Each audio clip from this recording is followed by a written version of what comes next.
We know very less about our universe, बहुत कम पता है हमें अपने यूनिवर्स के बारे में। तो पूछा गया भाई साहब डार्क एनर्जी की प्रॉपर्टी आप बता दें हमको, तो उन्होंने बोला हमें नहीं पता है। तो अब ये मत सोचना कि यूनिवर्स बहुत धीरे धीरे एक्सपेंड हो रहा है, यूनिवर्स लाइट की स्पीड से तेज एक्सपेंशन चल रहा है। ऐसे कंसेप्ट समझ पाए जो उनको पढ़ाए नहीं जाते लेकिन पेपर में आते हैं, और जो चीजें पेपर में आती हैं वो हमें जरूर पता होनी चाहिए। यूपीएससी इस टॉपिक से बहुत बार सवाल पूछता है और मोस्टली लोग गलत कर देते हैं। क्यों गलत कर देते हैं? क्योंकि तुम्हें पता नहीं, पढ़ा ही नहीं कभी तुमने इस टॉपिक को, और इसी वजह से इस टॉपिक को पढ़ना बहुत ज़्यादा जरूरी है।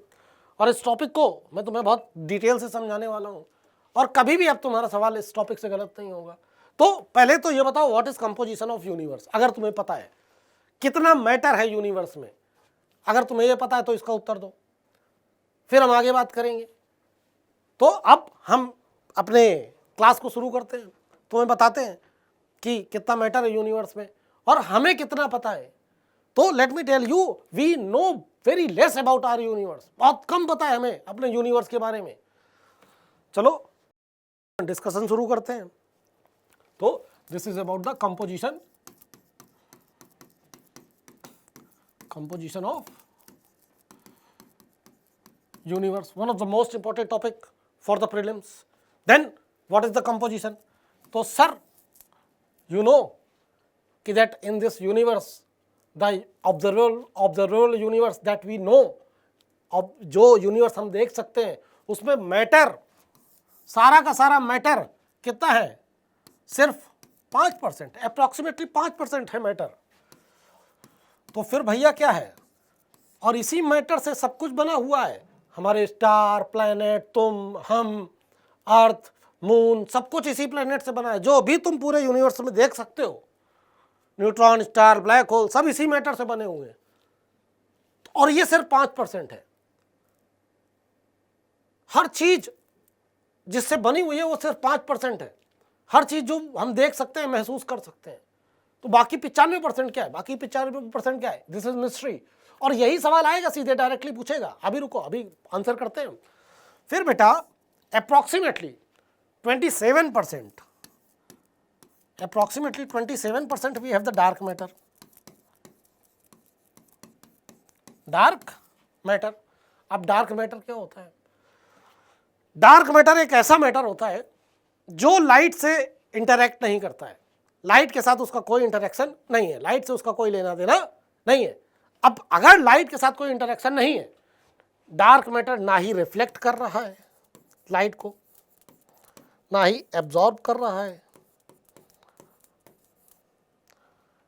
जब डार्क मैटर ना ही लाइट को रिफ्लेक्ट कर रहा है, ना ही एब्जॉर्ब कर रहा है, तो हम डार्क मैटर को देख ही नहीं पाएंगे। मतलब we can not see dark matter using light. अब ये डार्क मैटर क्यों नहीं रिफ्लेक्ट कर रहा है, क्यों नहीं एब्जॉर्ब कर रहा है, ये अगर आ गया तुमसे तो तुमने तो आज तक पढ़ा ही नहीं है, ना तुम्हें पढ़ाया गया है कहीं। तो डार्क मैटर कुछ भी रिफ्लेक्ट, कोई भी लाइट, कोई भी electromagnetic wave that is light. अब तुम बताओ what is the spectrum of electromagnetic wave? तो भैया याद रखो, sirs and ma'ams, always remember the spectrum of electromagnetic wave from the gamma ray to the radio wave. First you will have the gamma ray, then you will have X-ray, then you will have what?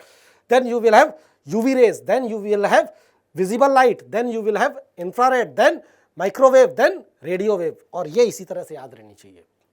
चलो, ये पूरा spectrum है light का। And इनमें से कोई भी चीज डार्क मैटर ना ही रिफ्लेक्ट करेगा, ना ही एब्जॉर्ब करेगा। तो हमें पता कैसे चलेगा डार्क मैटर कहाँ है भी कि नहीं है? दूसरी बात, ये लाइट के साथ कुछ भी कोई इंटरेक्शन क्यों नहीं कर रहा है? इसका कारण क्या है? तो जो हमारी इलेक्ट्रोमैग्नेटिक वेव्स हैं वो इंटरैक्ट करती हैं सिर्फ ऐसी चीजों के साथ जो बायरॉन से बने हो। और बायरॉन कैसे होते हैं? चार्ज होते हैं। ये चार्ज होते हैं, मतलब जो चीजें क्वार्क से मिलकर बनी है। क्वार्क कैसा है? पॉजिटिव या फिर नेगेटिव? तो क्वार्क पॉजिटिव भी है, नेगेटिव भी है, up down, top bottom, charm strange, ये बहुत सारे हैं, ये बाद में देखेंगे हम कभी। तो इलेक्ट्रोमैग्नेटिक वेव चार चीजों के साथ, जो भी चीजें चार्ज पार्टिकल से मिलकर बनी है उनके साथ इंटरेक्ट करेंगे। और जो चीज न्यूट्रल पार्टिकल के साथ मिलकर बनी है, उससे इलेक्ट्रोमैग्नेटिक वेव इंटरेक्ट नहीं करेंगी। तो इससे सिद्ध होता है कि डार्क मैटर बना है न्यूट्रल पार्टिकल्स से या फिर चार्जलेस पार्टिकल से। इसका मतलब क्या हुआ, जो डार्क मैटर के कॉन्स्टिट्यूएंट है वो सब चार्जलेस है, और चार्जलेस है इसी वजह से इलेक्ट्रोमैग्नेटिक वेव या फिर हमारी लाइट इनसे इंटरेक्ट नहीं करेगी। तो पूरे डार्क मैटर से इंटरेक्ट नहीं करेगी। लेकिन ये 27% ऑफ द यूनिवर्स है, तो लाइट से तो हम देख नहीं पा रहे, तो पता कैसे चल रहा है? तो डार्क मैटर क्योंकि हैवी है, ये बहुत हैवी है dark matter, it is very very heavy, इसकी वजह से इसमें होती है ग्रेविटी, इसकी वजह से इसमें होती है gravity, and because of the gravity we can feel the dark matter, we can know the presence of the dark matter. Gravity की वजह से हमें इसकी प्रेजेंस पता चलती है। कैसे? तो ग्रेविटी है, ग्रेविटी का काम क्या होता है? चीज़ों को पास पास लाना। तो ये जो डार्क मैटर है हमारा, इसी की वजह से we can see the universe as it is, as what it does, it hold the universe together. ये यूनिवर्स को साथ साथ रखता है, यूनिवर्स को दूर, एक चीज से दूसरी चीज, एक चीज दूसरी चीज से दूर नहीं जाने देता। क्यों? डार्क मैटर में ग्रेविटी है, और ग्रेविटी की वजह से यूनिवर्स जैसा हमें दिखता है वैसा डार्क मैटर दिखा रहा है। अब कितनी ग्रेविटी है, ये कैसे कैलकुलेट किया? तो देयर वाज अ साइंटिस्ट जुइकी देख रहे थे कोमा क्लस्टर, एक क्लस्टर है स्टार्स का।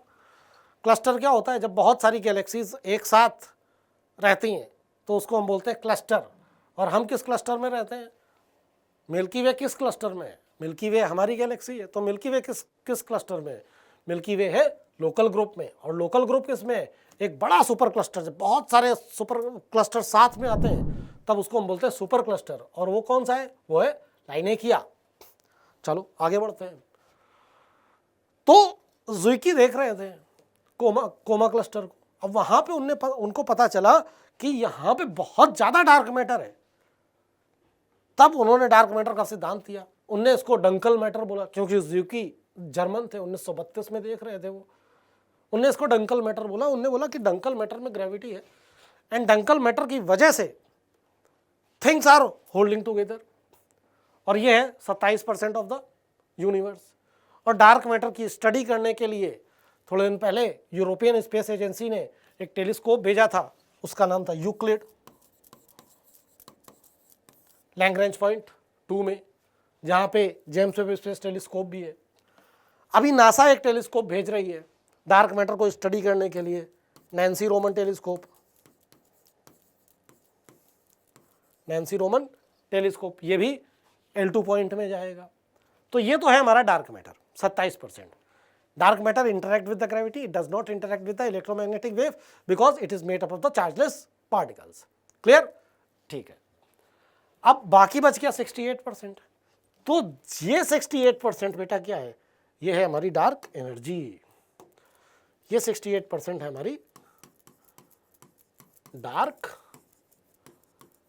एनर्जी। और ये तो और ज्यादा मिस्टीरियस है, इसके बारे में हमें कुछ पता ही नहीं है। पता कब चला? एक बार क्या हुआ 1920 में, 1920 में एडविन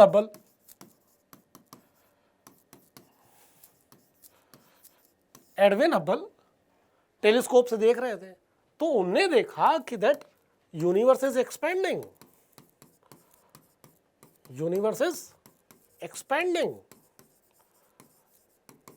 यूनिवर्स बड़ा हो रहा है। उसी टाइम पे कुछ दिन पहले आइंस्टाइन ने जनरल थ्योरी ऑफ रिलेटिविटी दी थी। जनरल थ्योरी ऑफ रिलेटिविटी में आइंस्टाइन ने एक कांस्टेंट रखा था, उसका नाम था लेम्डा। अब लेम्डा वाज यूनिवर्सल कांस्टेंट।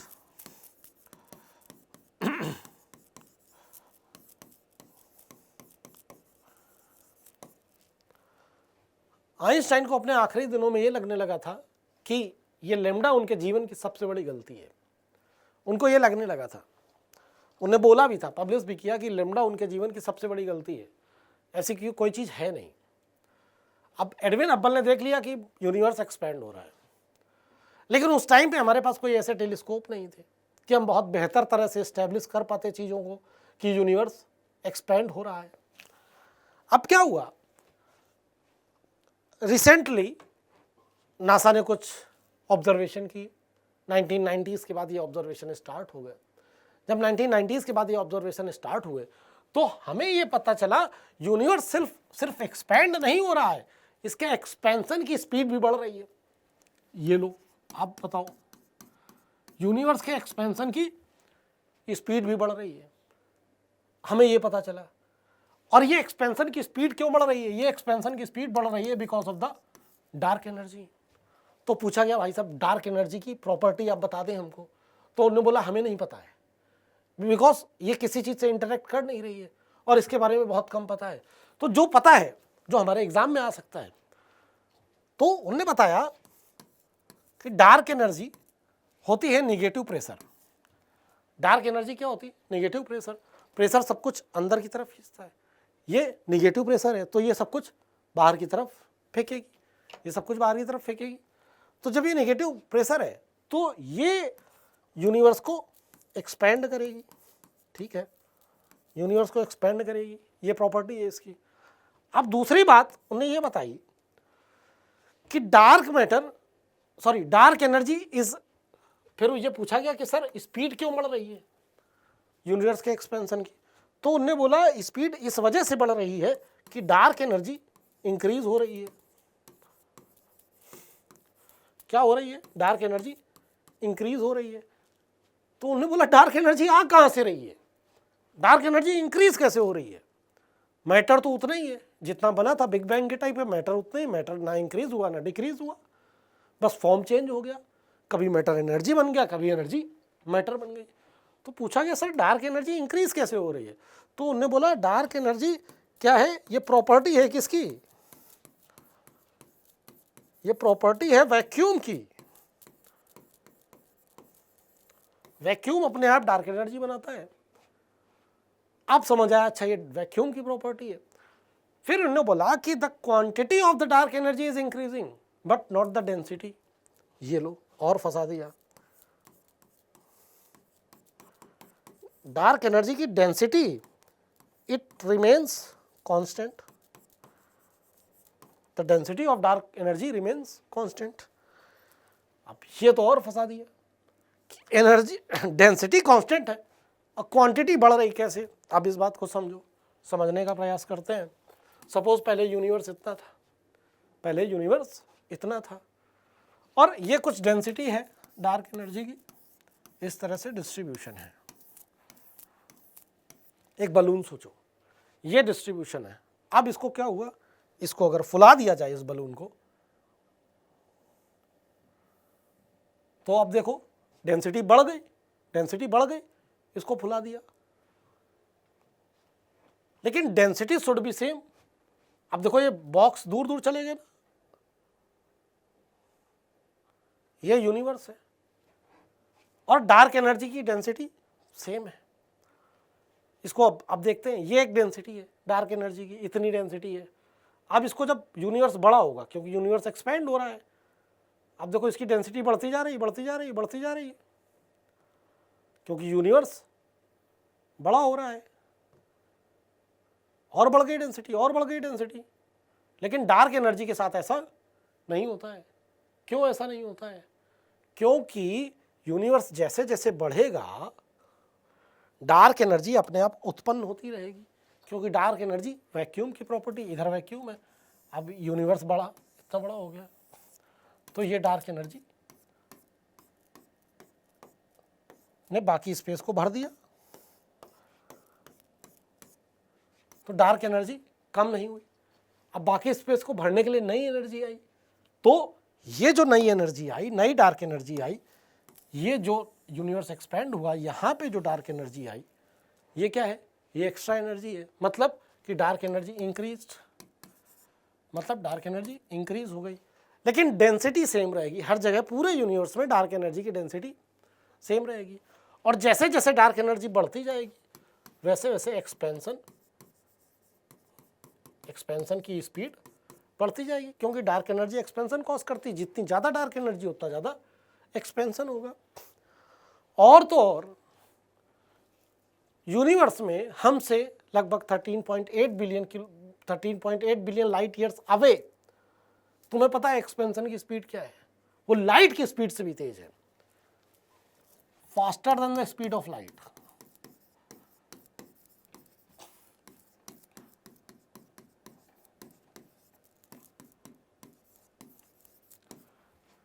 कहां? हमसे 13.8 बिलियन लाइट ईयर्स अवे।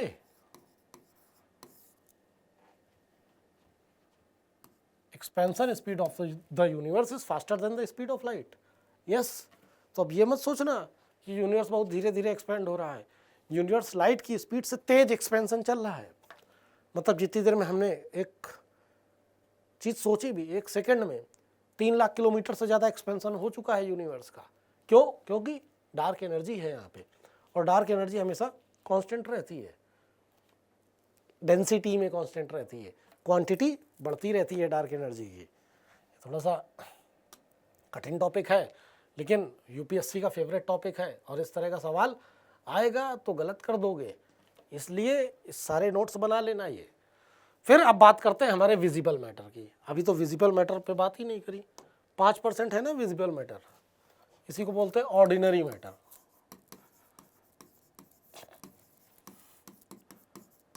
या फिर इसी को बोलते हैं विजिबल मैटर, कुछ भी आए। या फिर इसी को बोलते हैं बायरोनिक मैटर। बायरोनिक मैटर क्योंकि ये बायरोन से मिलकर बना है। बायरोन क्या होते हैं? क्वार्क्स होते हैं। क्लियर?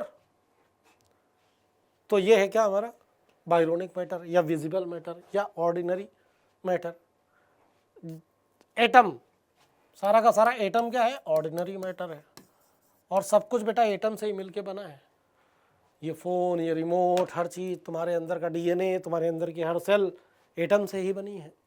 तो अब ये जो विजिबल मैटर है ये कितना है?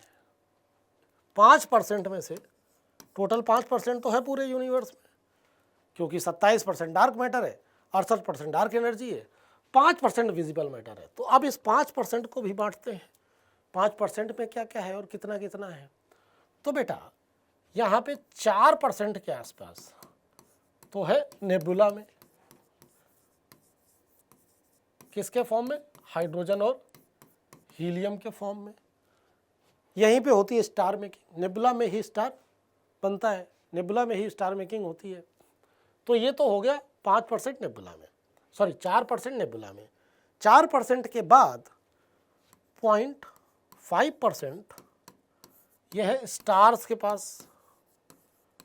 ये लो, स्टार्स के पास सिर्फ 0.5% विजिबल मैटर है, वो भी मोस्टली हाइड्रोजन और हीलियम के फॉर्म में।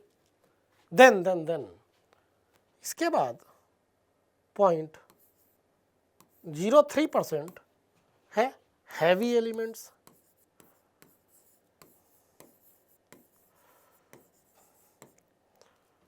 पॉइंट 0.03% है heavy elements. Heavy elements like gold, silver, nickel, सब कुछ। इससे प्लेनेट बनेगा, इससे सारे मून बनेंगे, सारे एस्टेरॉयड बनेंगे। मतलब except the stars, each and everything will be made of the heavy elements.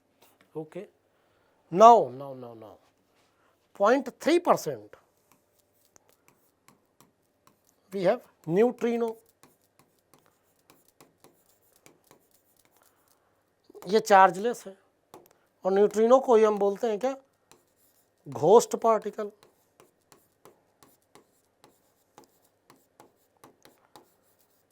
अब तुम्हें न्यूट्रॉन और न्यूट्रिनो का डिफरेंस पता होना चाहिए। पहले तो आधे बच्चों को यही नहीं पता होता न्यूट्रॉन और न्यूट्रिनो का डिफरेंस क्या है। तो न्यूट्रॉन और न्यूट्रिनो का डिफरेंस हम करेंगे अगली क्लास में, समझे? क्योंकि हमने बोला चार्जलेस है ये, न्यूट्रिनो चार्जलेस पार्टिकल है, गोस्ट पार्टिकल भी बोलते हैं उसको।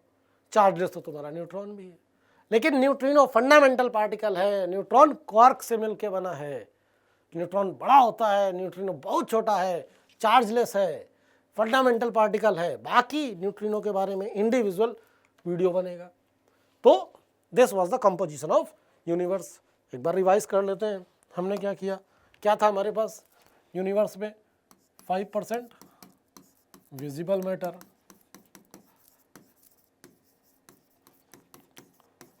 इसी से सब कुछ जो भी हम देख सकते हैं वो है।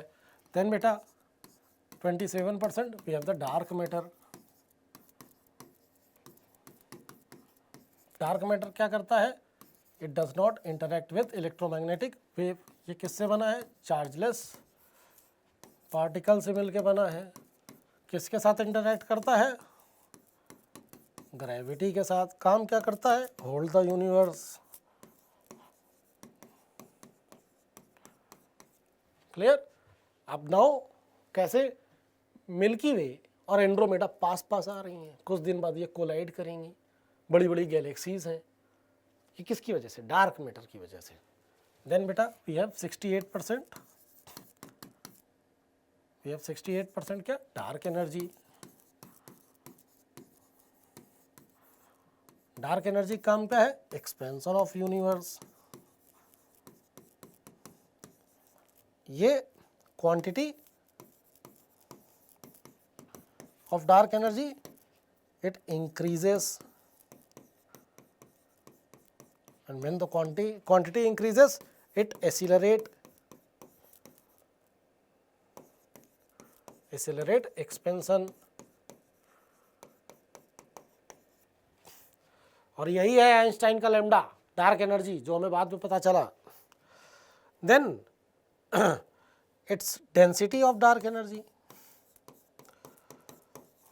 it always remain constant, and dark energy is what, it is the property of vacuum।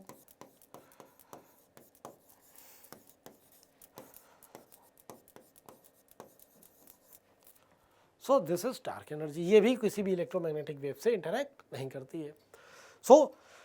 आज हमने कंपोजिशन ऑफ यूनिवर्स देखा, आपको बहुत सारी चीज़ें पता चली, नई चीज़ें पता चली। इसको अच्छे से पढ़िए, नोट्स बनाइए, तैयार करिए, बार बार रिवाइज करिए, अपने दोस्तों के साथ इन क्लासेस को शेयर करिए, सो दैट कि आपके हिंदी मीडियम के दोस्त अच्छे से तैयारी कर पाएँ, ऐसे कंसेप्ट समझ पाएँ जो उनको पढ़ाए नहीं जाते लेकिन पेपर में आते हैं।